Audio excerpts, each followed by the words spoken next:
Miss झाली ना आपल्या परिसरातील ताजी अपडेट? अहो मग आजच C24 तास या आपल्या यूट्यूब चॅनलला लाईक करा, शेअर करा, सबस्क्राईब करा आणि बेल आयकॉनवरती क्लिक करायला अजिबात विसरू नका. भरमसाठ आलेले लाईट बिल हे तुमचा खिसा खाली करत आहे. प्रत्येक महिन्याचं बिल पाहून डोकं फिरतंय?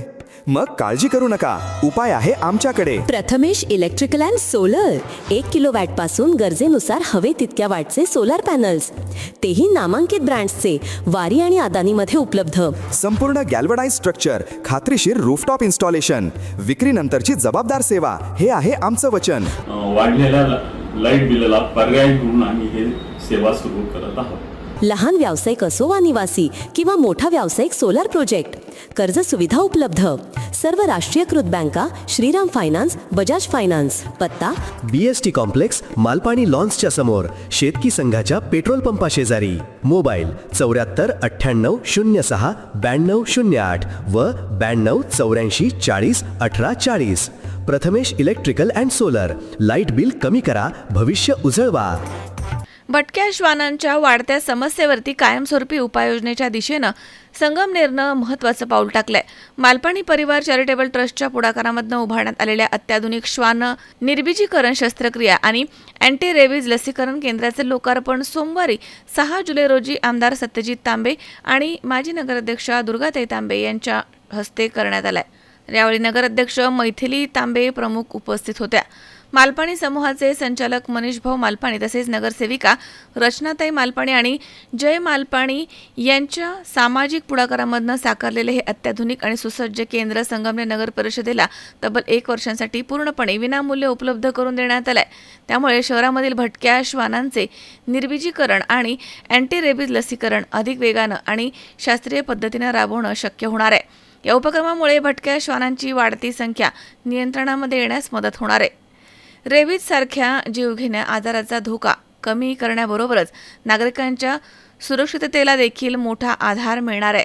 सार्वजनिक आरोग्य, प्राणी संवर्धन आणि नागरिकांची सुरक्षा या तीनही बाबींचा समतोल साधणारा हा उपक्रम संगमनेरकरांसाठी आदर्श ठरणारा आहे, असं मान्यवरांनी म्हटलंय. तर या उपक्रमासाठी संगमनेरकरांनी सकारात्मक प्रतिसाद दिला आहे आणि प्रशासनाला सहकार्य आता करावं असं आवाहन करण्यात आलंय. कार्यक्रमासाठी संगमनेर नगर परिषदेचे नगरसेवक, नगरसेविका, अधिकारी, कर्मचारी तसेच विविध क्षेत्रामधील मान्यवर आणि नागरिक मोठ्या संख्येनं उपस्थित होते. संगमनेर शहरामध्ये मोठ्या प्रमाणावर जे भटके कुत्रे आहेत त्यांचा त्रास होतो असं नागरिकांची सातत्याने तक्रार होती. भटके कुत्र्यांच्या बाबतीमध्ये सुप्रीम कोर्टाने काही निर्देश ठरवून दिलेले आहेत की ते कुत्रे कशा पद्धतीने त्यांना पकडलं पाहिजे, कशा पद्धतीने त्यांच्यावर ट्रीटमेंट केली पाहिजे, त्यांचं जे आपण ज्याला नसबंदी म्हणतो ती नसबंदी कशा पद्धतीने केली पाहिजे, या सगळ्या गोष्टी सुटसुटीत या ठिकाणी केल्या पाहिजे अशा पद्धतीचं सुप्रीम कोर्टाचे पण निर्देश आहेत. परंतु आपल्याकडे ती व्यवस्था नसल्यामुळे आपण त्याच्यामध्ये फार काही काम करू शकत नव्हतो आणि म्हणून आता संगमनेर नगरपालिकेने एक निर्णय घेतला की आपल्याला भटके कुत्रे असतील त्यांच्यासाठी एक व्यवस्थित असं हॉस्पिटल तयार करायचं जिथं त्यांना आपण ठेवू शकतो. त्यांचं नसबंदीचं, त्यांचं रॅबिसच्या जे त्यांचे लसीकरण असेल ते करून त्याच्यानंतर त्यांना परत 5 दिवसांनी त्यांना परत मूळ ठिकाणी सोडायचं, जेणेकरून ते त्यांच्यात कोणत्याही पद्धतीची जे ॲग्रेशन आहे, त्यांच्यामध्ये जो आक्रमकता आहे ती निघून जाईल आणि कुत्रे जे आहे ते आपल्यामध्ये देखील एकत्रितपणे राहू शकतात. शेवटी हा निसर्ग आहे, निसर्गामध्ये प्रत्येकाला जगण्याचा अधिकार आहे. माणसाला जर वाटत असेल का फक्त माणसानीच राहावं तर असं काही शक्य नाही. या निसर्गात असलेल्या प्रत्येक गोष्टीला तेवढाच ह्याच्यावर अधिकार आहे जेवढा माणसाचा आहे. आणि म्हणून हे सगळं करत असताना त्या निसर्गाची काळजी घेणं, त्या जनावरांची काळजी घेणं हे देखील आपल्या सगळ्यांचं कर्तव्य आहे. आणि म्हणूनच हा उपक्रम आपण प्रायोगिक तत्त्वावर या ठिकाणी सुरू केला आहे. मालपाणी परिवाराने त्याच्यासाठी मदत केली, कारण त्याच्या जागेची अडचण होती, हे सगळं करण्यासाठी निधीची अडचण होती. त्यांनी ती अडचण पार पाडली. आता युनिव्हर्सल नावाच्या पुण्याच्या नावाजलेल्या कंपनीला संगमनेर नगरपालिकेने ते काम दिलेलं आहे आणि पुढच्या एक 5-6 महिन्यामध्ये हळूहळू टप्प्याटप्प्याने संगमनेर शहरातले सगळे जे भटके कुत्रे आहेत, जवळजवळ 2000 भटके कुत्रे संगमनेर शहरामध्ये आहे, ते सगळे त्या ठिकाणी त्यांच्यावर योग्य असं नसबंदी केली जाईल, त्यांच्यावर उपचार केले जातील आणि ते माणसांसाठी धोकादायक नसतील अशा परिस्थितीपर्यंत त्यांना घेऊन जाण्याचं काम केलं जाईल. आणि अशाच वेळेस जे काय ॲग्रेसिव्ह डॉग असतील, जे समजा लोकांना त्रास देणारे असतील, तर अशांसाठी कायमस्वरूपी देखील व्यवस्था नगरपालिकेच्या वतीने केली जाणार आहे. त्यांना तिथून उचलून कायमस्वरूपी एखाद्या ठिकाणी ठेवण्याचं काम केलं जाणार आहे. हे सगळा उपक्रम राबवण्यामध्ये मालपानी परिवाराने सतत मदत केली. आज आपल्या दुर्गाताई तांबे यांच्या हस्ते याचं उद्घाटन या ठिकाणी झालेलं आहे. सगळे नगरसेवक, नगरसेविका, उपनगराध्यक्ष नूर मोहम्मद शेख हे सगळे उपस्थित आहेत.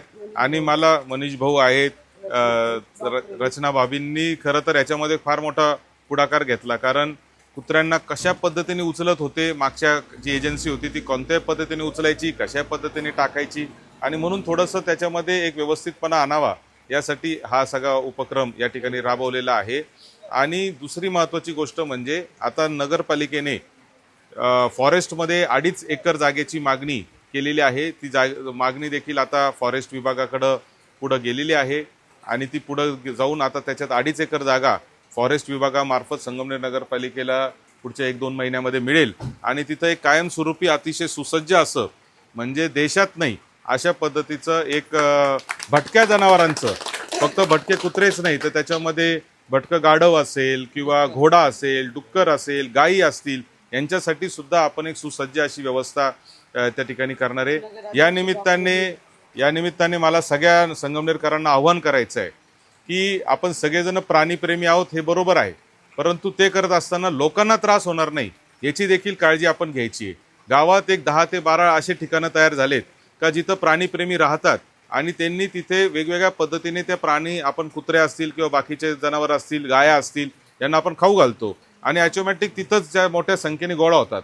तर असं कुठल्याही प्रकारचं लोकांना त्रास होईल अशी गोष्ट कोणत्याही प्राणीप्रेमींनी करू नये.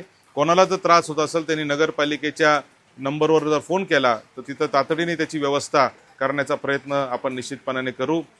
सगळ्या नगरपालिका आणि नगराध्यक्ष, उपनगराध्यक्ष, सगळे नगरसेवक, सगळे मालपानी परिवाराचे सदस्य, या सगळ्यांचे मी खूप खूप आभार व्यक्त करतो. धन्यवाद. शावी शेख, C24 तास, संगमनेर.